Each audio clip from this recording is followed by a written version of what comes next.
overview of the horn and the connections on a horn on a Series 2 Morris Minor. So we're in the engine bay, and this is a fused live horn. So the ignition key doesn't have to be in, it will work, but it's fused through the fuse box. And the connections to it are a purple and a purple with a black tracer. And I don't think it matters which way round they go to the back of the horn, because we've had this horn on and off disconnected a couple of times. And I don't think once we got them the right way round, and it works anyway. So we're going to go inside, take the top off and have a look inside the steering column. So here we are in the car at the horn button end, and we're going to show you the connections under the button. You just need a screwdriver to just pop the button off. Can you lift that off? There we go. There we go, like that, and you can look inside. Ooh, remove the spring. You know what you're doing putting that back. Okay, so you've got the two little connectors here that are sat next to each other, and they're screwed on with flat bladed screwdrivers. It's unlikely, unless you're replacing them, that you'd want to do anything with those, so you can leave those alone. And then you've got the inside here. So what you've got here is you've got the underneath of the button, and inside that is this copper piece here, and it actually has to sit a particular way round. I'll just take it apart. Yeah, but it's working though.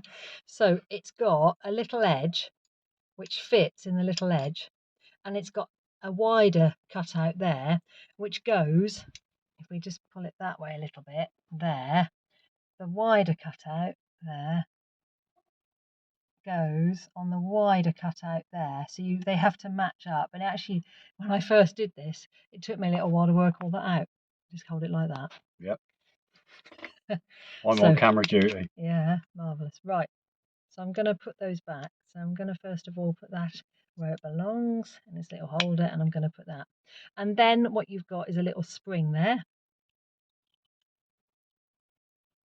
It's fairly obvious which way around that spring goes. And then if we just move the camera there, lovely. I'm going to put the spring in the middle, and the little cutout that I was talking about then goes on this edge here, like that.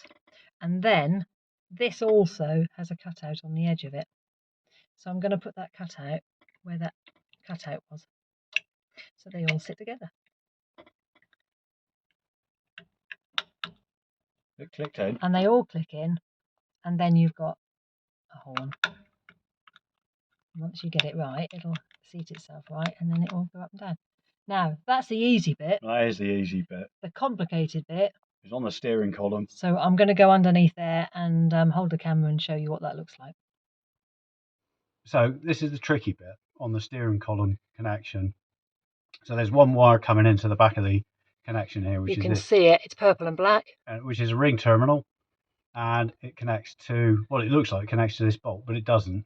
So the connection process on this is right at the start here, right next to the steering column, is an insulating pad, and then you have a top hat insulator inside this bracket here, which is called the column touch, and that ring terminal connector is sat connected to this column touch like they're married, and they sit on the top hat, the thin part of the top hat, and then you have the top part of the brim of the top hat next, and that insulates the washer and the nut on the outside.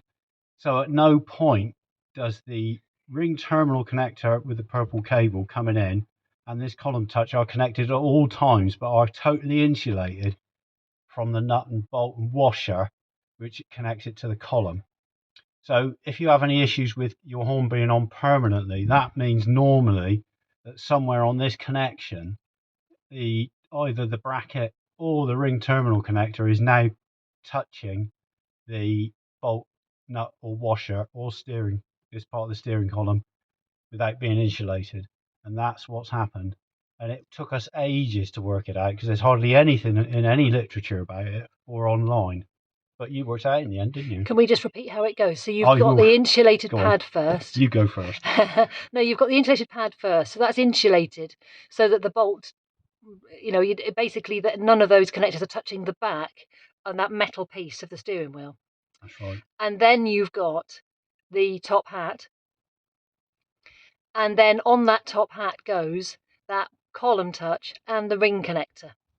And then the brim of the top hat, let's call it that, is then separating that from the bolt and from the nut.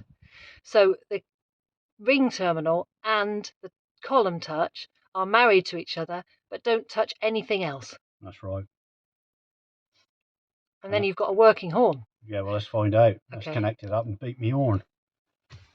So now we've showed you all the connections and how it's connected, and how especially on the column, the steering column here, how this is connected, and this is the crucial connection here. Let's see if it actually works. 70-year-old horn. Perfect. And there we go.